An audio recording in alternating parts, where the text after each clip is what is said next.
Saludos estudiantes de preuniversitario y primer año de DTP, familia y docentes que también nos están acompañando en esta travesía por la historia contemporánea.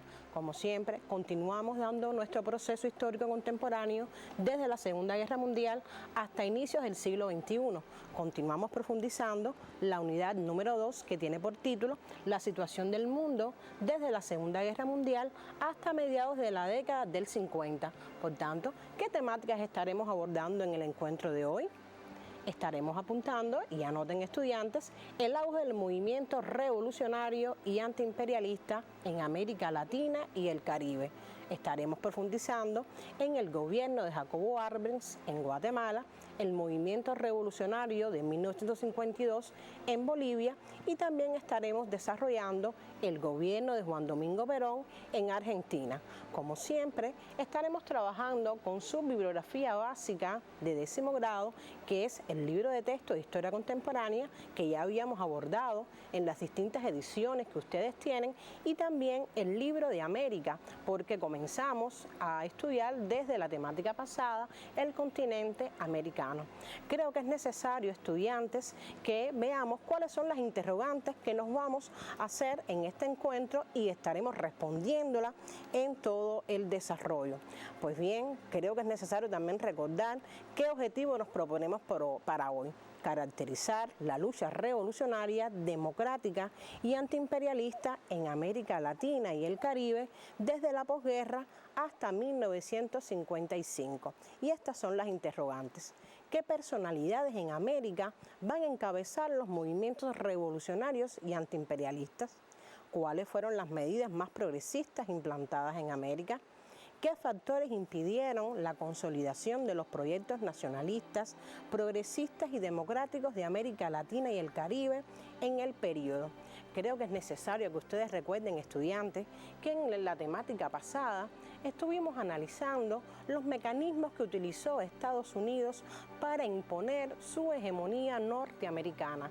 Estuvimos analizando que se creó el TIAR y la OEA, dos organizaciones que debían supuestamente refrendar los intereses de la América toda, pero no fue así. Por tanto, dejábamos un estudio independiente donde ustedes debían de responder si la América estuvo de acuerdo con el accionar de estas dos organizaciones. Pues bien, hoy estaremos analizando cómo después de la Segunda Guerra Mundial los pueblos latinoamericanos también se van a ver impulsados por el desarrollo de movimientos revolucionarios, democráticos y nacionalistas. Es necesario saber que esta va a ser una etapa donde la América va a estar marcada por una gran apertura democrática, donde nuestro país, cuando lleguen a 12 grados, van a poder saber cuáles van a ser estos cambios democráticos, pero también que se van a legalizar muchos partidos comunistas. Recuerden ustedes que en toda la unidad número 2 hemos estado analizando el papel que tuvo la URSS en la Segunda Guerra Mundial y cómo, inspirados en la labor que ellos desarrollaron, liberando muchos países, se van a desarrollar los movimientos de liberación nacional que ya estuvimos analizando en Asia y África, y estaremos viendo en este transcurso cómo se desarrollan estos movimientos en América.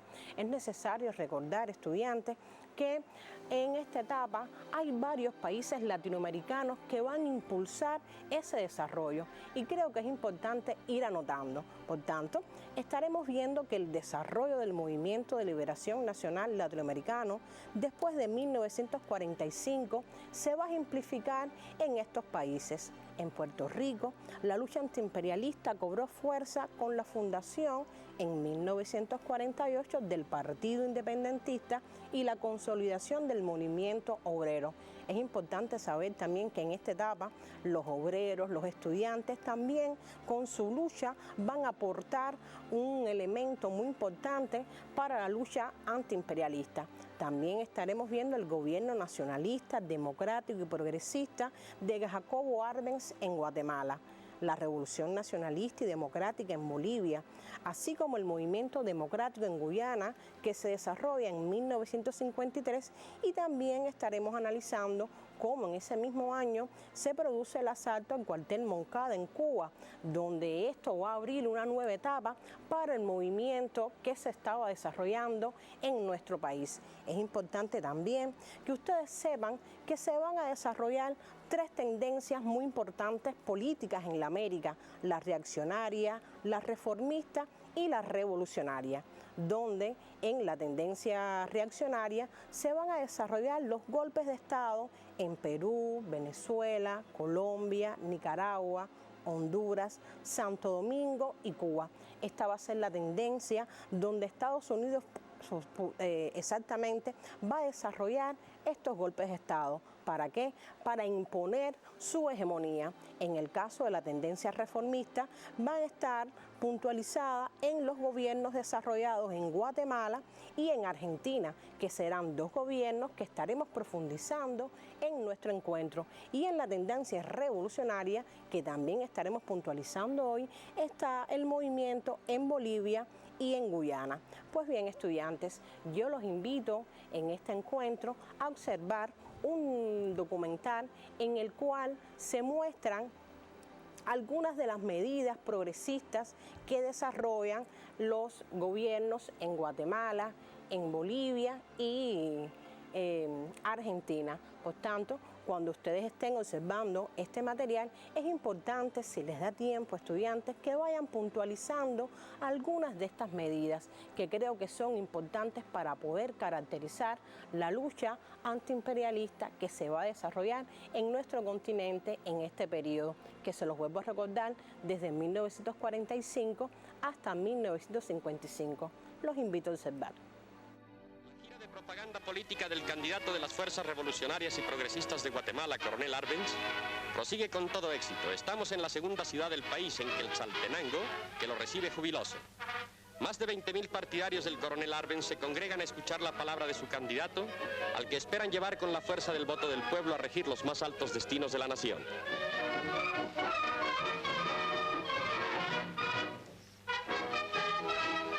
Todo un programa de administración nacional fluye de los labios del candidato del pueblo cuando glosa su propósito al ser ungido como presidente de la República. El pueblo cree en Arbenz porque Arbenz garantiza un gobierno para el pueblo y con el pueblo. Con júbilo que raya en la locura, miles de hombres y mujeres se interponen al paso de la comitiva, vitoreando al candidato popular, al soldado de la revolución, al hombre en el cual confía Guatemala sus destinos de pueblo libre y soberano, de país progresista y generoso.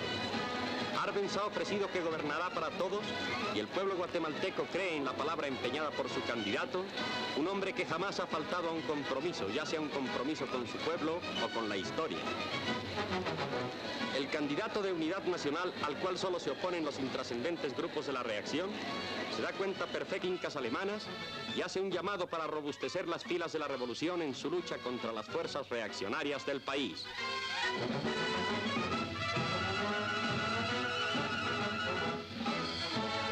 De que Guatemala está con él. Con ese tacto político que jamás falla a los pueblos, los guatemaltecos han elegido desde hoy al hombre que mejor representa los ideales revolucionarios y al mejor impulsor de los anhelos nacionales.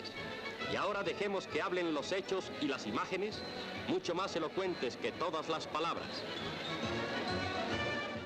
El coronel Arbenz puntualiza en su discurso los aspectos más trascendentales de la vida nacional. Ofrece resolver el problema de la vivienda de los trabajadores, se refiere a la reforma agraria y a la justa retribución del trabajo. Con relación al capital extranjero, manifiesta que no se opondrá a él, en tanto que signifique progreso para el país y que no atente contra la soberanía nacional ni afecte derechos inalienables de Guatemala. Paz Estenssoro nació en 1907 en el departamento de Tarija, Bolivia, en un hogar de clase media, y el 2001, en la misma ciudad, cerró los ojos eternamente. Según el intelectual y diplomático boliviano Guillermo Bedregal, Correligionario suyo, este personaje se convirtió en el hombre necesario para Bolivia, fundó el nacionalismo revolucionario y fue el ideólogo de la democracia moderna boliviana. Paz Estenssoro, a la cabeza del movimiento nacionalista revolucionario, ganó las elecciones presidenciales en 1951, aunque su triunfo en las urnas fue posteriormente arrebatado. Esto percutó un levantamiento histórico de un pueblo depositario de siglos de injusticia que dio lugar a la revolución del 9 de abril de 1952. A su regreso de Buenos Aires, después de cumplir su exilio, Paz Estenssoro inició el primero de sus 4 mandatos e implementó medidas de corte social, la reforma agraria, el voto universal, la nacionalización de las minas y la reforma educativa. A la vez, fue criticado por no concluir las políticas de la revolución, reducir el poder obrero del cogobierno y por mantener las relaciones con Estados Unidos en los inicios de la Guerra Fría. Juan Domingo Perón, Lobos, 8 de octubre de 1895 Olivos, 1 de julio de 1974, fue un militar, político, escritor y presidente argentino, el único hasta la fecha en asumir la presidencia de la nación en 3 ocasiones, todas por medio de elecciones democráticas. Fue el fundador del peronismo, uno de los movimientos populares más importantes de la historia de la Argentina hasta la actualidad. Participó en la Revolución del 43 que dio por terminada la llamada década infame. Luego de establecer una alianza con las corrientes sindicales socialista y sindicalista revolucionaria, ocupó sucesivamente el Departamento de Trabajo, la Secretaría de Trabajo y Previsión, el Ministerio de Guerra y la Vicepresidencia de la Nación. Desde los 2 primeros cargos tomó medidas para favorecer a los sectores obreros y hacer efectivas las leyes laborales, impulsó los convenios colectivos, el Estatuto del Peón de Campo, los tribunales del trabajo y la extensión de las jubilaciones a los empleados de comercio. Estas medidas le ganaron el apoyo de gran parte del movimiento obrero y el repudio de los sectores empresariales, de altos ingresos y del embajador de Estados Unidos Spruille Braden, generándose a partir de 1945 un amplio movimiento en su contra. En octubre de ese año, un golpe palaciego militar lo forzó a renunciar y luego dispuso su arresto, desencadenando el 17 de octubre de 1945 una gran movilización obrera que reclamó su liberación hasta obtenerla. Ese mismo año se casó con María Eva Duarte, que desempeñó un papel político importante durante la presidencia de Perón. Se presentó como candidato a presidente en las elecciones de 1946, resultando triunfador. Tiempo después fusionó los 3 partidos que habían sostenido su candidatura para crear primero el Partido Único de la Revolución y luego el Partido Peronista. Tras la reforma constitucional de 1949, fue reelegido en 1951 en las primeras elecciones con sufragio universal de mujeres y varones en Argentina. Además de continuar con sus políticas en pos de favorecer a los sectores más postergados, su gobierno se caracterizó por implementar una línea nacionalista e industrialista, sobre todo en lo tocante a la industria textil, siderúrgica, militares, transporte y comercio exterior. En política internacional sostuvo una tercera posición ante la Unión Soviética y los Estados Unidos, en el marco de la Guerra Fría. En el último año de su gobierno se enfrentó con la Iglesia Católica, acrecentando el enfrentamiento entre peronistas y antiperonistas, y el gobierno endureció su persecución de los grupos terroristas y golpistas, la oposición política y los medios de prensa opositores. Tras una serie de hechos de violencia por parte de grupos civiles y militares antiperonistas, especialmente del bombardeo de la Plaza de Mayo a mediados de 1955, Perón fue derrocado en septiembre de ese mismo año. La dictadura subsiguiente proscribió al peronismo de la vida política y derogó la reforma constitucional, que incluía medidas de resguardo de los sectores sociales más bajos y la igualdad jurídica de varones y mujeres. Tras su derrocamiento, Perón se exilió en Paraguay, Panamá, Nicaragua, Venezuela, República Dominicana y finalmente en España. Pues bien, estudiantes, espero que hayan disfrutado este material. Pudieron haber analizado las medidas progresistas que cada uno de estos gobiernos implantaron en Latinoamérica. Comenzaremos por Jacobo Arbenz. Este país, cuando se desarrolla, el gobierno de Arbenz se va a llamar los 10 años de la primavera en el país de la eterna tiranía. Ustedes ya con este nombre podrán ver qué estaba pasando en este país antes que Jacobo Arbenz asumiera la presidencia. Pudieron escuchar y pudieron ver, disculpen estudiantes, esas imágenes donde el pueblo aclamaba a su presidente. Evidentemente, ¿cómo es que logró este apoyo masivo Arbenz debido a las medidas que va a implantar? Como por ejemplo la reforma agraria. Ese era un problema significativo en las naciones latinoamericanas. Recuerden ustedes que habíamos visto que en el encuentro pasado, estas naciones eran libres, independientes, muchas tenían repúblicas, pero ¿cómo eran sus repúblicas? Eran repúblicas mediatizadas, donde había un himno, bandera, representantes del pueblo, pero que no refrendaban los intereses de esta masa trabajadora, sino que refrendaban los intereses del imperialismo norteamericano. En el caso de Víctor Paz, este va a tomar la presidencia, pero cuando las gana en 1951 les ha arrebatado el poder y el pueblo tiene que salir a luchar, y por eso es que asume en abril de 1952. Estamos viendo acá en el caso de Bolivia un movimiento revolucionario donde el Partido Comunista que se crea va a preparar a esos obreros que ya habíamos visto que van a tener un desarrollo importante en este periodo, van a apoyar la revolución, y asume Víctor Paz la presidencia tomando también medidas muy significativas. Y en el caso de Argentina, donde comienza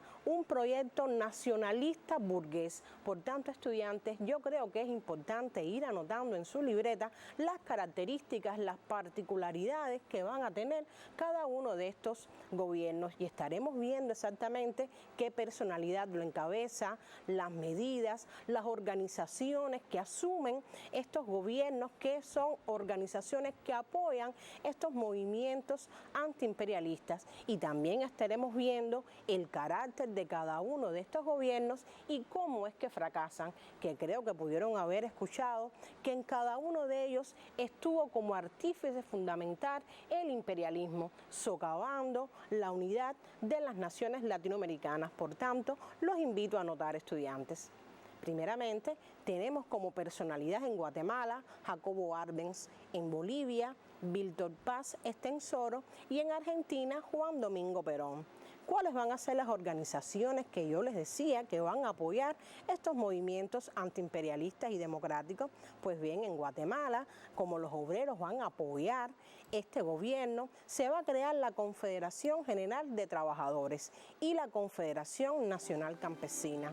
En Bolivia está el Movimiento Nacionalista Revolucionario, el cual va a apoyar muy decididamente a Víctor Paz. Está el Partido de Izquierda Revolucionaria y el Partido Comunista de Bolivia. Y en Argentina, el Grupo de Oficiales Unidos, al cual pertenecía Juan Domingo Perón, y se va a crear el Partido Unido de la Revolución Nacional.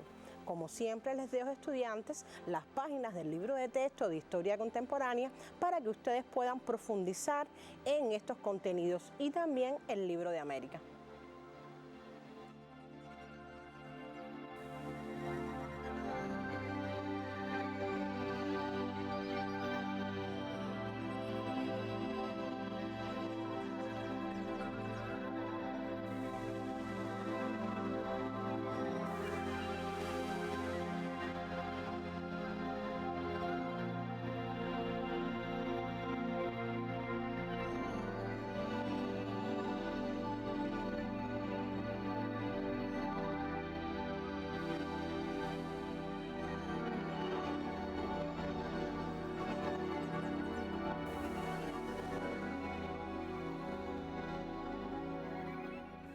Pues bien, estudiantes, continuamos con la puntualización y tenemos las medidas. En cuanto a Guatemala, ley de reforma agraria, muy importante, estudiantes, que los campesinos tuvieran la tierra. Eso le iba a dar un impulso y un apoyo a la revolución. Se construyeron muelles y vías de comunicación.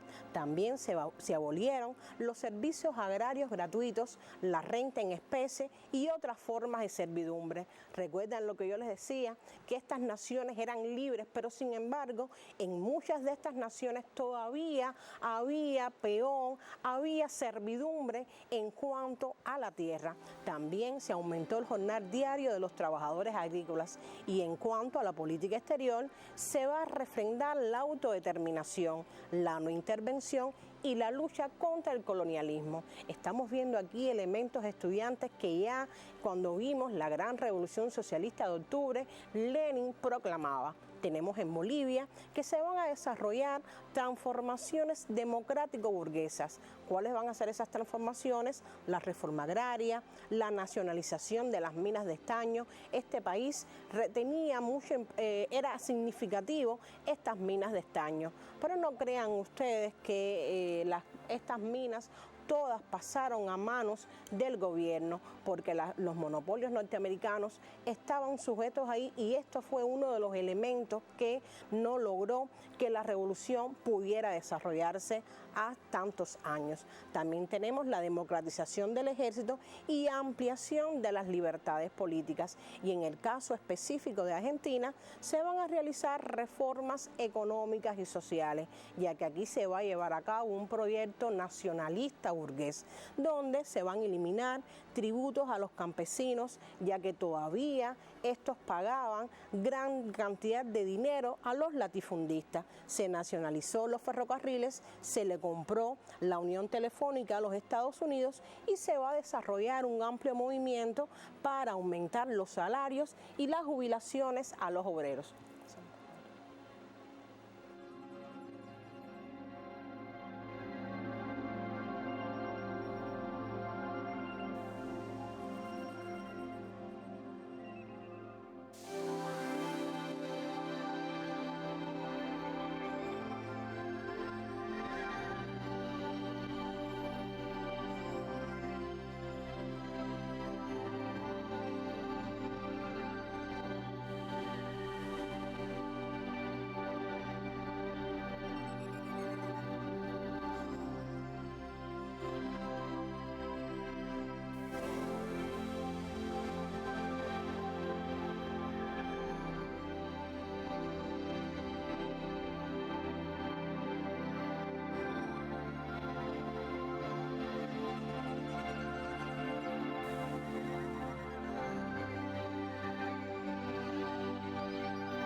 Pues bien, estudiantes, creo que para culminar de puntualizar estos tres momentos importantes que se desarrollan en Latinoamérica, creo que es necesario puntualizar el carácter de estos movimientos. En Guatemala va a ser nacionalista, democrático y progresista.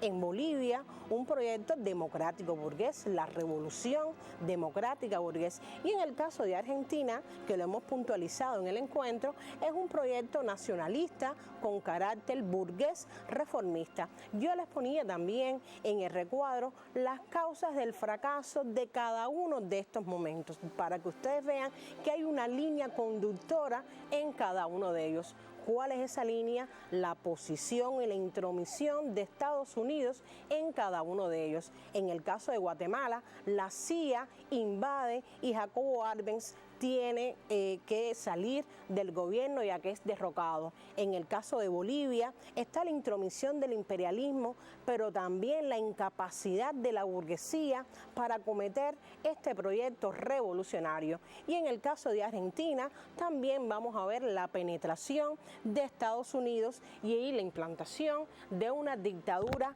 militar. Por tanto, seguimos con el libro de texto para que ustedes puedan puntualizar. Estudiantes, creo que es necesario que ustedes puntualicen que cada uno de estos gobiernos tienen características distintas, pero tienen una similitud. Son movimientos democráticos y antiimperialistas que se desarrollan en Latinoamérica. Es importante también saber que en cada uno de ellos, a modo de conclusión, vamos a ver que Estados Unidos no quiere que en Latinoamérica se den estos proyectos y estos procesos democráticos. Por tanto, creo que es necesario que ustedes anoten el estudio independiente para posteriormente pasar a la unidad número 3. Por tanto, ¿qué les propongo como estudio independiente, estudiantes? Primeramente, amplifique el auge de la lucha revolucionaria y antiimperialista en América Latina y el Caribe en esta etapa. Y a modo de conclusión, porque ya estamos puntualizando, la unidad número 2 caracteriza la situación económica, política y social de América Latina y el Caribe desde 1945 a 1955. Nos vemos, como siempre estudiantes, les recuerdo mantener las medidas de distanciamiento social, lavarnos mucho las manos y estudiar. Chao.